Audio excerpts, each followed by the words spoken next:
ইফালে শুৱালকুছিৰ ঈশ্বৰ শ্ৰী শ্ৰী হাতী সত্ৰত ফলগোৎসৱৰ উখল মাখল পৰিৱেশ 4 দিনৰ কাৰ্যসূচীৰ আৰম্ভ হৈছে শ্ৰীকৃষ্ণৰ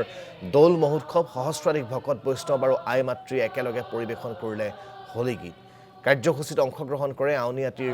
সত্ৰৰ সত্ৰাধিকাৰ ডক্টৰ পিতাম্বৰ দেৱগোস্বামী নেমকেয়াৰ হস্পিটেলৰ পৰিচালন সঞ্চালক ডক্টৰ হিতেশ বৰুৱাকে ধৰি বহুকেইগৰাকী বিশিষ্ট ব্যক্তিয়ে কাৰ্যসূচীৰ আৰম্ভণিতে সুধাকণ্ঠ ডক্টৰ ভূপেন হাজৰিকাক স্মৰণ কৰাৰ লগতে জুবিন গাৰ্গৰ প্ৰতি শ্ৰদ্ধাঞ্জলি জনাই পৰিৱেশন কৰা হয় মায়াবিনী শীৰ্ষক গীতটি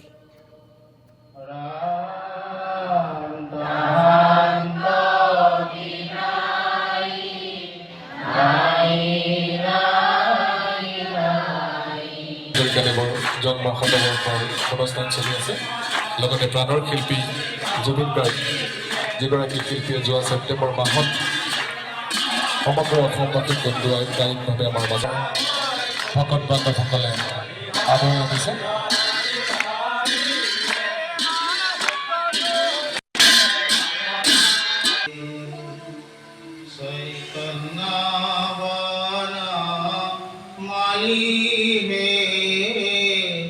रंगे फाग खेले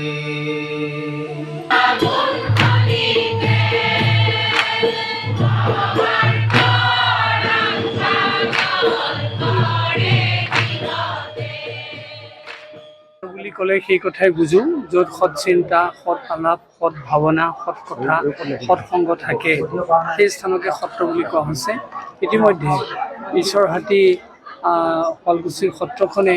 সেই পৰিৱেশ ধৰি ৰাখিছে ইয়াত অনবৰতে সৎ চিন্তা সৎ কথা সৎ আলাপ চৰ্চা হয় আৰু সৎ সংগৰ ইয়াত সমাৱেশ ঘটে আৰু আজি হোলী উৎসৱৰ নামত সহস্ৰাধিক বাপ বান্ধৱ ভাইসকলে যি হোলী গীত সমস্বৰে গালে তাতেই সেই কথা প্ৰমাণ হৈছে যে সৎসংগৰ কিমান মধুৰ সমাৱেশ ঘটিছে চাবলৈ গ'লে এটা গীত যেতিয়া পৰিৱেশন কৰে সহস্ৰাধিক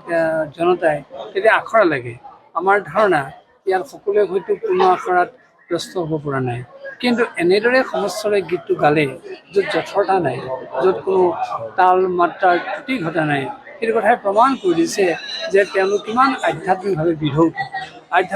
বিধৌত নোহোৱা হ'লে তেওঁলোকে আখৰা নকৰাকৈ এই সহস্ৰাধিক শিল্পীয়ে বা লোকে একেলগে এই গীত পৰিৱেশন কৰাটো সম্ভৱ নহয় ঈশ্বৰ হাতী সত্ৰই এই কথা প্ৰমাণ কৰিছে ইয়াত চতুৰ্দিশে আধ্যাত্মিক ভাৱ বিৰাজমান আবালত বৃদ্ধ বনিতা সকলোৱেই সেই আধ্যাত্মিক প্ৰেমত বিধৌত আৰু ফলগোৎসৱ তাৰেই প্ৰতীক য'ত কোনো জাত নাই য'ত কোনো ভাগ নাই য'ত কোনো বয়সৰ কথা নাই য'ত কোনো সম্প্ৰদায়ৰ কথা নাই বৰ্ণৰ কথা নাই সেয়ে হৈছে হোলী উৎসৱ সেয়ে হৈছে দৌল উৎসৱ আৰু এই দৌল উৎসৱৰ